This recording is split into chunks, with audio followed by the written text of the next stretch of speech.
अस्सलाम वालेकुम, welcome back in my YouTube channel. मैं होम्योपैथिक डॉक्टर हबीबा अख्तर। आप सबका वेलकम मेरी यूट्यूब चैनल पे। आज की जो मेरी वीडियो का टॉपिक है बहुत ही ज़्यादा इंटरेस्टिंग है।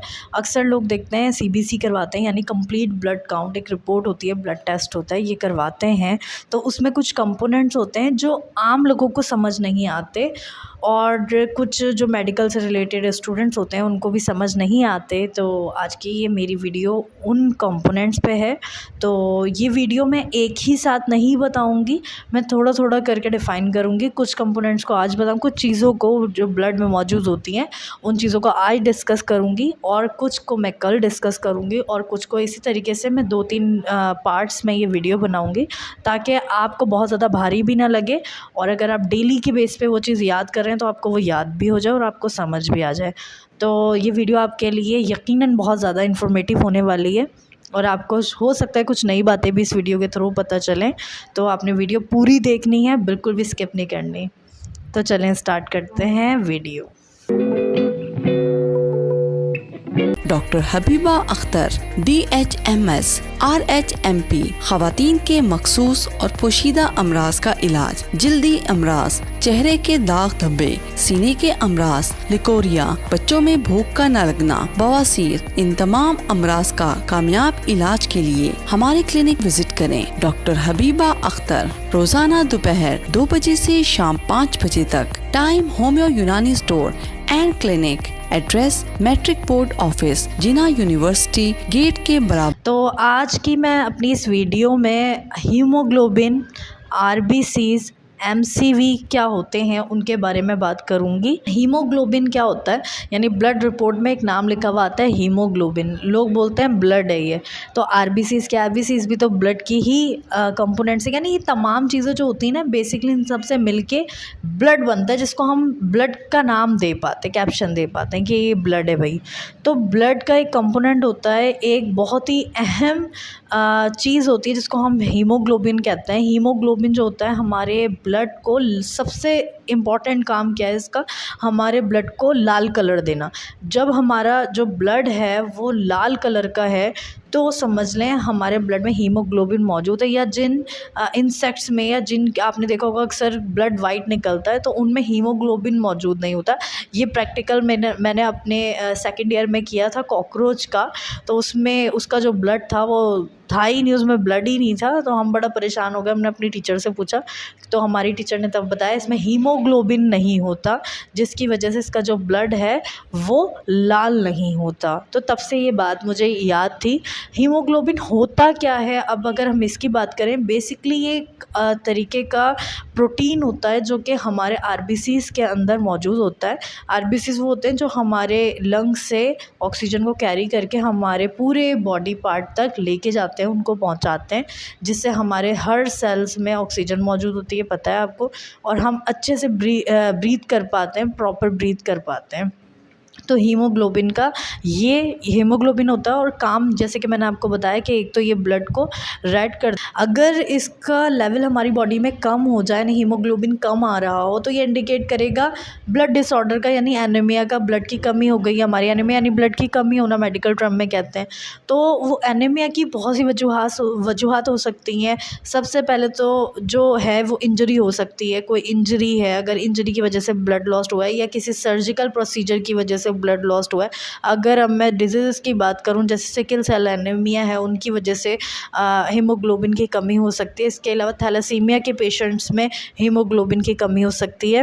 माल न्यूट्रिशन, जब माल न्यूट्रिशन यानी अगर आप विटामिन, और यानी आपकी डाइट प्रॉपर नहीं है, आपको प्रॉपर विटामिन और मिनरल्स नहीं मिल रहा है आपकी बॉडी को जितनी नीड है, तो आपकी बॉडी में हीमोग्लोबिन की कमी हो सकती है। अब हम बात करेंगे RBCs की, कि RBCs क्या होते हैं। RBCs जैसे कि मैंने कहा, ये क्या करते हैं, ये लंग्स से उठाते हैं ऑक्सीजन को और हमारे all over the body part लेके जाते हैं, हर ऑर्गन में, हर सेल्स में इसको लेके जाते हैं, पहुंचाते हैं ऑक्सीजन को।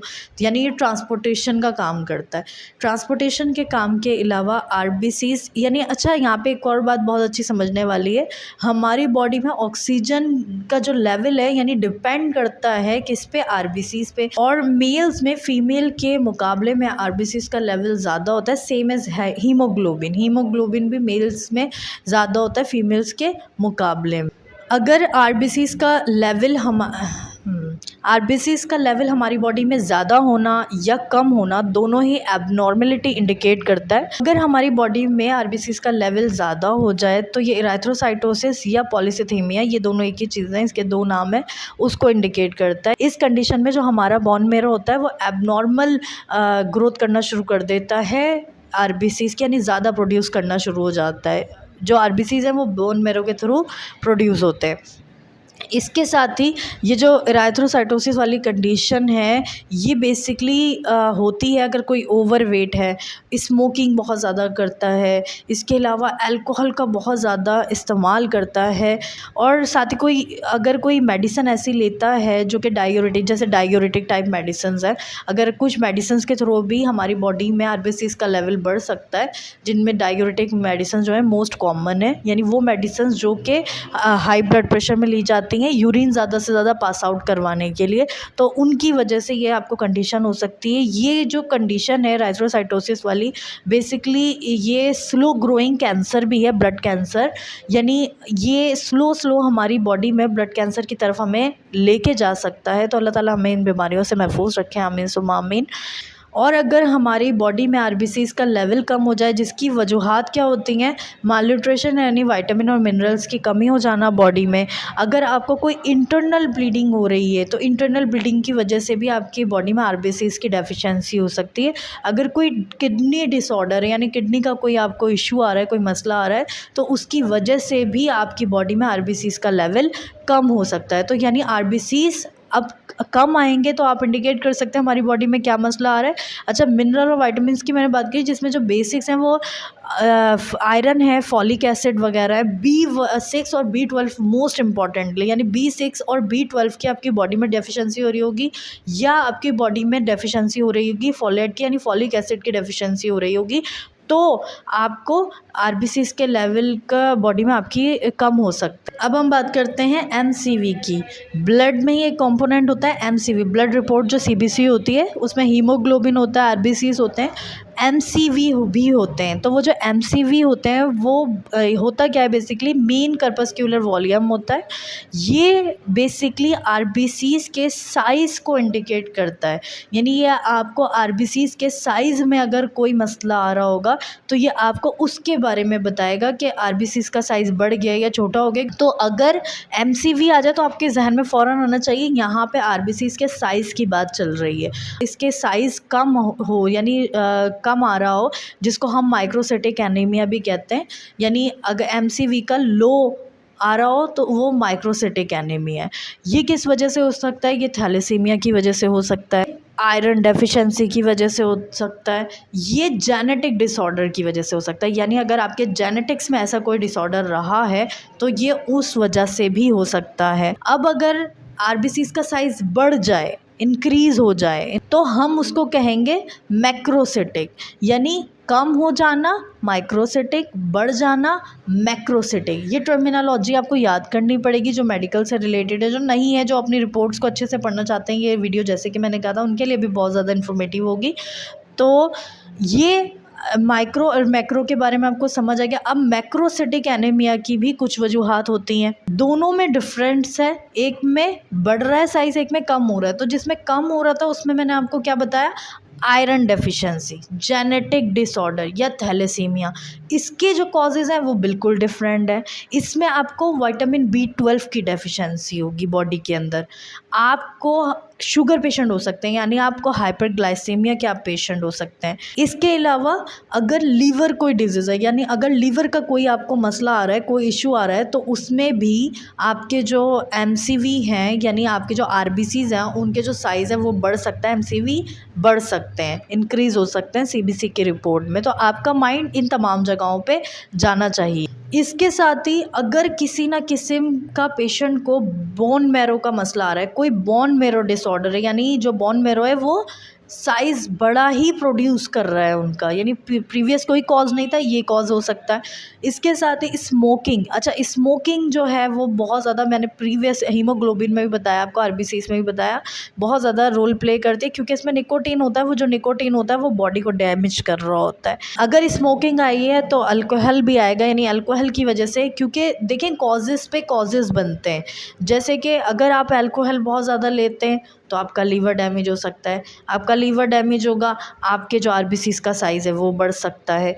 तो ये चीज़ें होती हैं। अगर कोई और आपको डिजीज़ है जिसकी वजह से बोन मैरो अफेक्ट कर रहा है, बाज़ दफ़ा अपना खुद का इम्यून सिस्टम बोन मैरो को प्रोड्यूस करवाता है ऐसी चीज़ें, यानी अबनॉर्मल सेल्स प्रोड्यूस करवाता है, तो उसकी वजह से आरबीसीज़ का साइज़ बढ़ सकता है। यानी आप अल्कोहल या कोई निकोटिन या कोई टोबैको या कुछ इस तरीके का आप लेते थे, कोई भी आप ऐसी चीज़ ले रहे हैं जो लीवर को डैमेज कर रही है, लीवर डैमेज हुआ, लीवर डैमेज होने के बाद क्या होगा, जब आप सीबीसी करवाएंगे, आपको लीवर में कोई मसला आना शुरू होगा, आप सीबीसी का टेस्ट करवाएंगे, आपका डॉक्टर सीबीसी का टेस्ट करवाएगा, जिसमें आरबीसीज़ का साइज़ जो होगा वो बड़ा हुआ आएगा, यानी एमसीवी जो होंगे वो अपने नॉर्मल रेंज से ज़्यादा बड़े हुए आएंगे। तो उसमें क्या होगा, आपको इन तमाम वजूहात की तरफ से जानना है, तो आपको पेशेंट से केस टेकिंग करनी है, आपको वो चीज़ मना करनी है कि भाई ये चीज़ की वजह से आपको ये मसला हुआ है, तो आप अगर जड़ को ख़त्म कर देंगे तो आपको ये मसला होना भी ख़त्म हो जाएगा। अब हम बात करते हैं MCH की, जो कि सीबीसी की रिपोर्ट में एक और बहुत अहम कंपोनेंट होता है, जिसको सब बहुत ज़्यादा निगलेक्ट करते हैं कि इनको छोड़ दो, ये मेन चीज़ें देखो, वाइट ब्लड सेल्स मेन है, प्लेटलेट्स मेन है,